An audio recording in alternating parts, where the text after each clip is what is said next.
So here we are at the Yak Gear workbench, and it's time for the rigs and techniques. You know, Dave, jigging is one of my favorite things to do. I just love how it feels. It's you and the fish and you and the rod, and when you bump it and he bites it on the way down, it's hands-on combat. I like to do it up to a point. I was doing it in 288 feet this weekend, and after 2 or 3 of them, I was thinking, you know what? I think I'd rather drop 2 or 3 what? Drops. I think I was ready to drop some bait down.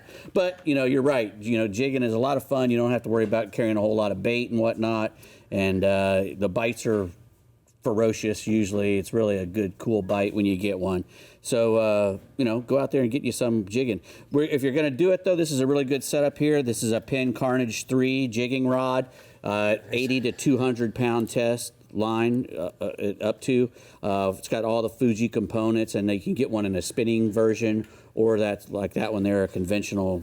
They call these slow pitch now. Yeah, slow pitch. Because just some young kid trying to invent something. Well, before we would throw the jig down and then just jerk it up as fast as we could. Right. But then after about the 4th one, everything turns into a slow pitch, like I was saying, because you get it down to the bottom and you jig it up a little bit, and then you drop it back down. You're not dragging it all the way halfway to the surface, especially if you're in really deep water.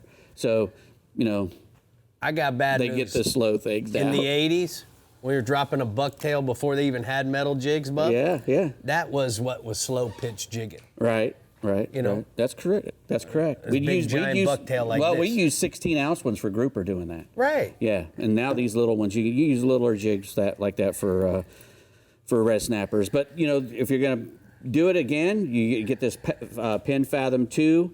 This is a 40. It's a 2-speed reel. So if you're down there deep and you hook up and you can't get him to move, get down into low and crank him up. Crank him. Yeah, you can crank him right up to the top. And I noticed you've loaded it up with the Berkeley metered line. Correct. Why don't you tell everybody about that? That's I think that's 100 pound. No, I actually put 65. Did you put because 65? I'm going to use this after this show. Well, there you go. You got 65 pound on there, colored metered. It's got 5 different colors, and every 20 feet they change.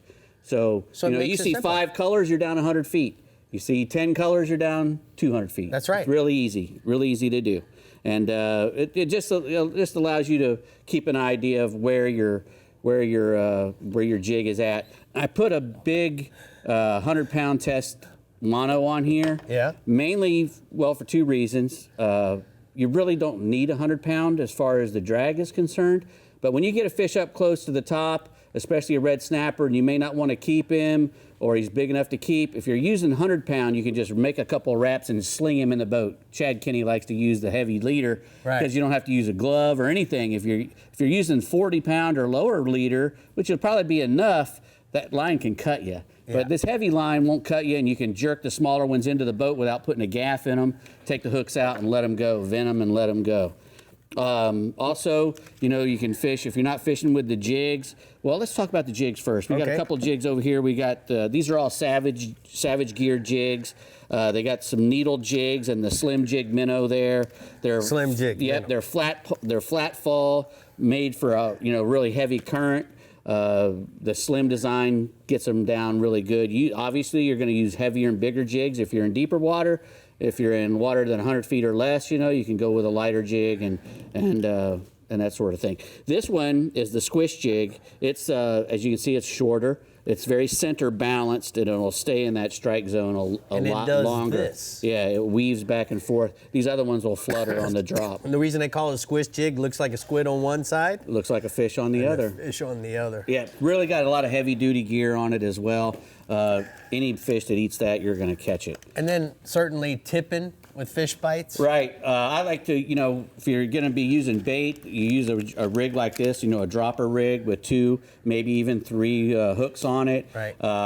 I like to use what they call a surf and turf when I first get there. I like to put a squid on one and a big sardine on the other, right. And I latch them down good with a big piece of fish bites. And that way, if they get that squid off or if they get the sardine off, you still got a big chunk of squid bites. I mean, fish bite side on there. Squid bites. Yeah, that's what the fish bites, squid bites. Well, you guys, the jig bite is insane, but I'm with Dave. 2 or 3 drops and I'm done. I gotta go to the gym, work out some. I know, it's good though.